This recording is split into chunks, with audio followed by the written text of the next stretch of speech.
Halo, willkommen, selamat datang di channel di Halo semuanya. Apa kabar? Ketemu lagi dengan Dini. Juju. Ketemu lagi dengan Dini. Dini and Juju, Juju and Dini. Dini. Din, kemarin aku kan ikut seminar, Din.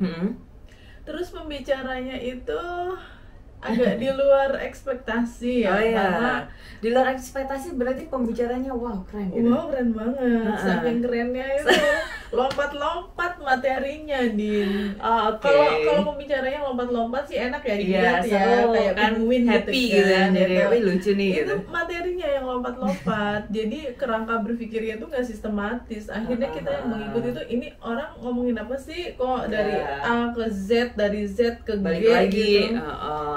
Jadinya nggak enak gitu kan, karena nggak sesuai urutan yang benar gitu. Mungkin dia ngejelasin di awal kali baju. Jadi kerangkanya itu yang akan saya sampaikan hari ini adalah seperti ini, lalu dia jelasin akhirnya lompat-lompat gitu enggak? Enggak juga. Justru kebalik. Jadi dia awalnya lompat-lompat dulu, habis itu di sesi yang kedua Selanjutnya baru dia kerangkanya. jelasin kerangkanya dari A, B, C, D gitu. Oke. Gitu. Ya bisa jadi emang berpikirnya itu segitiga kebalik kali baju. Cuman jadinya itu kan peserta seminarnya awalnya nebak-nebak gitu. Apa sih gitu. Benar. Sebenarnya kalau untuk mengawali presentasi bisa aja kayak tahu-tahu mengutip pendapatnya Einstein misalnya, atau tahu-tahu mengutip pendapatnya Pak Faiz gitu, dosen filsafat misalnya, atau dari itu Goethe boleh. misalnya. Tapi kalau udah ke materi terus tiba-tiba bahas C, padahal A aja belum dibahas gitu, B belum dibahas gitu kan, jadinya kacau. Iya, jadi lompat-lompat gitu. Meskipun sebenarnya ini sih baju apa mungkin si pembicara ini kemungkinan lain ya baju. Si pembicaranya ini maunya itu pesertanya itu jadi mikir gitu. Jadi kamu harus mikir dulu nih. Jadi saya kasihnya itu yang acak gitu. Nanti kesimpulannya seperti ini, silahkan nanti mungkin dikasih tugas atau dikasih assessment kayak gini gitu mungkin. Tapi enggak. Ya berarti acak aja emang berarti. Nah makanya berpikir secara sistematis tuh penting banget terutama bagi orang-orang yang harus menjelaskan sesuatu pada orang lain. Betul. Meskipun nggak gitu juga di bersosialisasi yang baju kita bergaul gitu dengan orang lain, itu juga berpikir sistematis itu juga diperlukan maksud aku gitu kan. Atau baru kenalan aja Dedin ya. Ya misalnya kan ada urutannya orang itu kenalan itu pertama nanya nama dulu kan, tinggalnya di mana, isi rekeningnya berapa. Oh belum dong itu. Bahaya kalau itu ya. PIN ATM-nya berapa loh gitu lagi. Ngelunjak berarti dong. Enggak, iya kayak gitu ya baju. Nanya dulu terus kan kayak berapa bersaudara gitu kan, boleh ya. Berat badan berapa, boleh nggak? Nggak boleh ya. Oke. Iya, jadi ada urutannya gitu baju, ada kerangka berpikirnya gitu. Jadi jangan jelas. ketemu orang, kamu utangnya di si itu berapa kayak gitu. Nah, apaan gitu kan, orang jadi mikir ya, ini orang kenapa gitu. Benar. Hal-hal kecil kayak gitu. Atau misalnya baru kenal gitu ya, kayak udah sok kenal sok dekatnya tuh lebih ke bikin ilfeel gitu loh baju. Aku pernah kan gitu. Jadi tiba-tiba baru kenal banget gitu kan. Ditanyain apa? Ditanyain gini, lah kamu Netflix aja nggak langganan gitu. Oh my god. Kan itu murah, cuman segini doang gitu. Terus dia langsung nyebutin gitu, oh iya soalnya aku emang kismin gitu. Kalau kayak gitu baju, soalnya aku emang kismin, seminggu aja mamaku ngasih uang saku aku tuh segini gitu. Jadi aku nggak sanggup buat langganan. Aku gara-gara aku nonton film bajakan. Nah ya ada hubungannya sama Netflix gitu, cuman pada saat itu bukan Netflix. Jangankan buat langganan Netflix ya, makan aja cuma nasi sama garam. Nah tuh kayak gitu. Jadi baru kenal tuh gitu baju, kan itu offense banget ya baju. Maksudnya agak kurang sopan gitu. Nah jadi berpikir sistematis itu nanti urutannya ke berpikir logis, berpikir logis ke berpikir kritis nanti jadi kita empati di situ. Tadi aku baca itu urutannya kayak gitu. Di Google ya Din ya. Anak Google banget. Iya. Gitu. Nah, kenapa kita penting sih kenapa membahas tentang cara berpikir sistematis, bukan cara ya, maksudnya di dunia ini tuh kita butuh untuk berpikir secara sistematis. Mau itu orang-orang mau presentasi di depan banyak orang atau bersosialisasi dengan orang lain, khususnya lagi buat para mahasiswa atau kita-kita ya yang suka menulis pengajar-pengajar bisa gitu. juga penelitian kayak gitu itu kan dari pendahuluan itu pembahasan kayak gitu kan. Benar, bab 2-nya pembahasan, terus habis gitu teori kan, teori pembahasan, terus habis itu ini metode penelitian, habis gitu. metode penelitian, hasil penelitian, baru kesimpulan gitu. Jadi jangan tiba-tiba langsung kesimpulan lah, apa dulu nih dasarnya apa kok tiba-tiba kayak gini gitu kan. Nah, kenapa sih Maju kita harus atau kita tuh sebaiknya berpikir sistematis gitu? Karena itu bisa melatih kita. Kalau misalnya kita terlatih gitu, maksud aku untuk berpikir sistematis, kita akan lebih cepat untuk menyelesaikan masalah gitu. Misalnya ada masalah kompleks gitu, masalah yang agak rumit gitu, bukan masalah sehari-hari gitu. Kalau masalah sehari-hari itu udah default, kita udah tahu gitu. Misalnya ada masalah agak kompleks, terus karena kita udah terlatih berpikir sistematis gitu, jadinya kita bisa dengan cepat dan kayak yang oh ya udah berarti setelah ini gini dan seterusnya. Ya, jadi gitu. kayak mengurai benangnya itu ujungnya dulu dicari misalnya kan, terus ditarik pelan-pelan. Betul. Bagian yang ngelibet-ngelibetnya itu dilepasin dulu, jangan asal tarik aja. Sistematis tuh contohnya seperti itu ya. Sebenarnya nggak berpikir sistematis itu ya nggak apa-apa, tapi dalam konteks misalnya untuk pertunjukan teatrikal, komedi atau bikin orang jadi kaget gitu kan, banyak spontanitas random banget gitu kan, berpikirnya random ke distract apa, terus lari ke sana, distract lain lagi, lari ke sini. Kalau itu untuk tujuannya pertunjukan yang lucu mungkin bisa ya, itu malah jadi adlibs dan bagus ya Baju. Tapi kalau untuk presentasi menyampaikan sesuatu kepada orang lain yang butuh pemahaman ya, apalagi anak kecil ya. Betul. Ngajarin anak kecil gitu kita nggak bisa random, harus ada stepnya. Betul. Dan logis ya Baju. Kalau misalnya nggak logis tuh kadang-kadang mereka masih akan bertanya kenapa, kok bisa gitu, kenapa gitu, kenapa itu nggak akan habis gitu kalau mereka itu nggak dikasih penjelasan yang logis dan cepat gitu. Nah, aku ada pengalaman pribadi Baju yang tentang bulet tadi itu. Jadi tuh ada nih yang pernah ngobrol sama aku gitu. Jadi udah dijelasin, jadi kita tema diskusi kita hari ini adalah A gitu. Nah, dia tuh gak ngerti gitu. Setelah udah nggak ngerti, ngeyel Baju. Dia bahasnya itu B gitu. Terus habis itu dia bahas C lagi. Aku balikin ke A lagi, dia malah bahas Z. Aku balikin ke A lagi, dia malah bahas yang lain gitu. Capek dong. Capek Baju. Nggak nyampe gitu, nggak ke ujungnya gitu. Udah aku berusaha lagi, terakhir gitu, nggak bisa, ya udah gitu Baju. Aku hands up gitu. Oke, gitu. Mungkin dia harus diajarin dulu cara bikin outline kali. Nah, gitu. Ya, kalau mau sistematis kan biasanya kita pakai kerangka dulu ya, outline kayak mau nulis apa itu ya diatur dulu gitu. Langkah-langkah stepnya itu. Berpikir sistematis itu adalah berpikir logis yang sesuai dengan step-step atau tahapan-tahapan tertentu gitu. Terus kayak dalam contoh satu nih ya, kerangka. contoh aku bikin konten masak ya. Ini cara berpikir sistematis aku sebelum konten itu dibuat, itu biasanya aku ada outline di otak aku dulu, kayak misalnya pertama kupas bawang dulu misalnya, ya kan? Jangan langsung sreng abis itu mundur ke belakang kupas bawang gitu kan? Kan bingung, orang penontonnya bingung. Betul, kalau drama flashback kayak bisa ada efek gimana gitu, terus habis itu flashback. Kalau kayak gitu, drama juga gini Din, kalau orangnya nggak terbiasa dengan alur maju mundur, dia bakalan bingung juga gitu. Ya sama kayak aku bikin konten masak, ngupas bawang dulu, abis itu bawangnya dipotong-potong, abis itu ditumis, baru masukkan bahan yang lain. Nah, itu kan sistematis gitu, berurutan orang melihat paham. Gitu. Benar banget.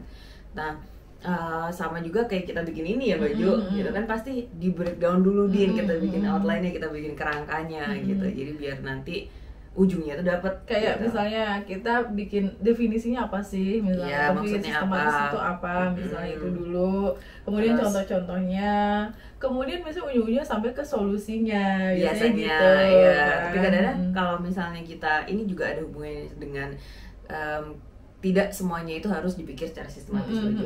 Kadang kan konten kita juga ya Random. udah kalau misalnya nggak ada solusinya nggak apa-apa kan gitu ya Baju pernah bilang. nggak usah maksa Iya memang. benar. Nah sama nggak semuanya harus kita pikir secara sistematis juga. Hal-hal apa ya masalah-masalah kecil sehari-hari kayak misalnya ada orang buang sampah, orang rumah maksud aku nggak pada tempatnya gitu, ya udah nggak usah marah-marah, tinggal ambil pungut dibuang sendiri gitu. Kalau kita lihat gitu nggak yang ini karena ngabisin energi. iya entar. padahal cuma masalah kecil sampah yang, atau bisa jadi kan si yang buang sampah itu luput bahasa Jawanya itu ya nggak masuk nggak pas masuk masukin. Pas masukin melenceng gitu ya, melenceng iya benar gitu. melenceng dari kodrat. Gitu. Sebenarnya kalau ngomongin hal-hal sistematis itu apa yang sudah ada di alam itu semuanya sistematis. Apa yang udah diciptakan Tuhan itu tuh udah sangat sesuai Sistematis ya, dengan Baju. alur yang benar gitu kan. Misalnya Kayak misalnya kamu lahir Din, nggak mungkin kan langsung tua. nggak mungkin lahir rambutnya ubanan terus keriputnya banyak gitu. Iya kan masih kecil dulu, kemudian Iya. belajar merangkak, Benar. belajar jalan, Iya. sampai akhirnya lari Betul. dari kenyataan, lari dari penagih utang. Oh iya my benar. God. Terus kalau Mbak Jiji tadi kan bilangnya hukum alam tadi tuh Mbak Jiji. Iya, ada matahari Benar. terbit, Iya. kemudian mulai tinggi, kemudian mulai merendah. Sore. Itu juga disesuaikan dengan aktivitas manusia kan. Awalnya dari tidur, kemudian bangun, kemudian Iya. beraktivitas. Di tengah hari itu makin kenceng kali ya. Iya. Habis itu makin ngantuk. Ya, makin capek gitu, baterai udah low gitu. Makin malam makin low, akhirnya tidur lagi. Untuk Itu namanya ngecas sistematis gitu, benar. kan. Untuk dicas lagi tuh energinya. Besok pagi bangun lagi, gitu aja terus. Emang kayak gitu siklus kehidupan manusia ya Mbak Jo. Iya, alam semesta. Betul. Sebenarnya kalau misalnya kita lihat contoh itu deket sama kita tuh banyak banget ya Mbak Jo. Seperti yang tadi. Ini aku ingat banget katanya Pak Faiz gitu. Sebenarnya manusia itu nggak usah jauh-jauh gitu mencari contoh gitu. Karena itu sangat amat dekat dengan kita. Kenapa orang itu suka overthinking atau suka ini kenapa sih sebenarnya bukan dia itu kebanyakan pikiran tapi dia nggak mau berpikir aja. Dia nggak mau mikir aja gitu, kok bisa gitu ya karena sebenarnya ada di dekat kita gitu. Karena mikir itu berat, Din. Makanya rebahan aja enak. Kaum rebahan sejati. Yang paling penting banget tuh berpikir sistematis itu kalau kita sebagai seorang pengajar, Yeah. pengajar atau orang yang Guru. mempresentasikan sesuatu di depan orang Yeah, lain supaya benar. orang lain paham gitu kan. Betul. Kayak kamu kalau mau ngajar pasti dipikir dulu kan, Din. Pasti. Nggak langsung ngomong aja kan, Din. Ya nggak bisa Baju. Makanya kenapa alasanku untuk aku mengajar itu ya Baju, untuk aku kokoh. Ya kalau misalnya saya jadi staff, saya harus tetap bisa ngajar gitu. Karena kalau misalnya aku ngajar tuh pasti aku belajar gitu Baju. Iya. Kalau aku nggak ngajar, aku nggak belajar. Iya pasti. Nah kayak gitu. Pasti Ini biar- dibuka-buka lagi Nah, buku yang tuh. dulu kan. Biar otak aku tuh, aku kesana aku tahu aku pemalas berat. Jauh aku tuh mageran orangnya. Jadi ya udah gitu. Semager-magernya pasti bikin outline gitu. Ada gitu di kepala itu udah digambar, misalnya nih last minute banget gitu ya Baju. Materi itu udah ada. Jadi kan kalau misalnya ngajar kita sebenarnya kita diulang-ulang aja ya Baju. Kalau misalnya itu masih yang Stufa itu apa? Masih A1, masih beginner gitu ya Baju. Nah, itu tuh aku nggak yang nyiapin bahan kayak banyak-banyak karena udah gitu. di luar kepala ya, alias lupa. Itu dia maksudnya udah lupa. Nah jadi gambarnya tuh harus edit banget, paling kan cuman oke, nanti materinya ini berarti nanti ditanyain karena kemarin udah belajar ini, terus habis gitu masuk ke materi, setelah itu kasih tugas, setelah kasih tugas pasti kan anak-anak capek tuh, kita bermain gitu, habis mainan selesai ya games gitu, selesai bahas bentar materi hari ini, kasih PR deh, selesai. Nah, gambaran sederhana kayak gitu tuh pasti udah digambar gitu di kepala. Kalau aku sebelum mengajar misalnya ya, biasanya aku awali dengan menceritakan buku yang baru aja aku baca atau buku yang menarik banget yang pernah saya baca, atau menceritakan film yang sangat inspiring. Mungkin sekitar 5-10 menit saya biasanya ngobrol dulu gitu. Nah, icebreaking gitu situ maksudnya. Sampai akhirnya mereka tuh dari storytelling aku tuh mereka nungguin gitu, tiap kali mau ketemu saya tuh mereka udah nggak sabar pengen diceritain apa gitu. Yang pertama kayak gitu dulu, baru masuk ke materi. Setelah materi biasanya tanya jawab gitu kan, itu mereka harus diskusi, ngomong, pokoknya apapun ceritanya mereka harus bisa bilang menurut pendapat saya, harus kayak gitu. Saya selalu bilang gitu, karena di dunia ini, di dunia nyata, bukan panggung sanduan ya. Di dunia apa sih maksudnya, di masyarakat banyak banget di kehidupan kita, di masyarakat banyak banget orang yang nggak berani bilang menurut pendapat saya. Jadinya saya berusaha untuk mengajarkan mereka, kamu harus berani beropini. Sama kayak kita juga ya, banyak banget yang ingin membungkam kita loh, Din, sebenarnya. Udahlah, nggak usah bikin konten kayak gitu, Mbaknya sok pinter bahas apa kayak gitu. Nggak apa-apa. Udah gitu. Ada baju, udah ada yang bilang juga. Udah banyak, udah masak-masak aja, ngapain sih bikin konten kayak gitu, gitu kan. Tapi kan kita juga punya hak untuk beropini, kita juga punya hak untuk ngomong kan gitu. Benar. Nah, biasanya aku ini ngajak mereka untuk berani beropini. Setelah berani beropini, nanti baru latihan tuh, Din. Latihan nanti bahas bareng kalau masih ada waktu. Setelah itu yang terakhir biasanya aku evaluasi. Nah, tadi kita belajar apa aja ya gitu. Coba kamu sebutin deh, jangan-jangan udah dikasih tahu malah lupa lagi gitu. Di luar kepala berarti. Terbang udah ilmunya. Kalau aku mau nyambung ke yang Baju tadi, yang awalan tadi itu ya. Baju kan cerita, aku suka kasih ini, bermain sambil kayak misalnya dan bahasa Jerman. Baju kan anak-anak itu masih lulus SMA kan. Kalau Baju kan udah udah dewasa benar gitu. Jadi aku melatih berpikir kritisnya itu kayak pertanyaan-pertanyaan sederhana seperti postingan Instagram terakhir apa yang kamu lihat, tapi ngomongnya dalam bahasa Jerman gitu. Kayak dari situ kan cerita. Nah, dari situ aku tanya lagi gitu, dan seterusnya digali gitu. Dulu ya. Nanti ke pertanyaan random selanjutnya kayak gitu. Jadi aku suka ngasih pertanyaan random gitu biasanya. Ya memang itu sudah ada biasanya di ilmu pendidikan. Yang belajar pendidikan ya, pastinya mereka terutama kamu ya, Din. Udah tahu step-stepnya untuk mengajarkan sesuatu ke orang lain tuh ada langkah-langkahnya. Benar. Kayak gitu. Terus berpikir sistematis itu bisa dilatih nggak sih, Din? Bisa. Gimana caranya sih ngelatihnya? Ini berdasarkan, ajarin dong. Tapi kalau misalnya dibaca lagi sebenarnya hampir sama dengan apple to apple-nya itu, nanas to nanasnya itu yang kita sebutin tadi ya, Baju. Ketika kita mengajar tuh seperti ini urutannya gitu. Jadi latihannya itu bisa dengan melakukan hobi gitu. Kita melakukan hobi yang kreatif itu kok bisa menjadi sistematis gitu. Kamu nanya, kamu bertanya-tanya. Jawabannya ya karena kalau misalnya kita melakukan hobi kita itu kan kita membuat sesuatu misalnya Baju kan, kalau hobi yang kreatif itu membuat sesuatu, misalnya melukis atau ini keramik atau apapun itu. Nah, itu kan ada urutannya gitu. Kalau mau melukis kan ya siapin kanvasnya dulu, terus kan ada kayak di gambar, di gitu. sketch dulu gitu, dan seterusnya sampai jadi lukisan yang utuh kayak gitu. Jadi ya itu karena udah tahu urutannya itu kayak ke shape gitu, terus kita bisa gitu berpikir secara berurutan.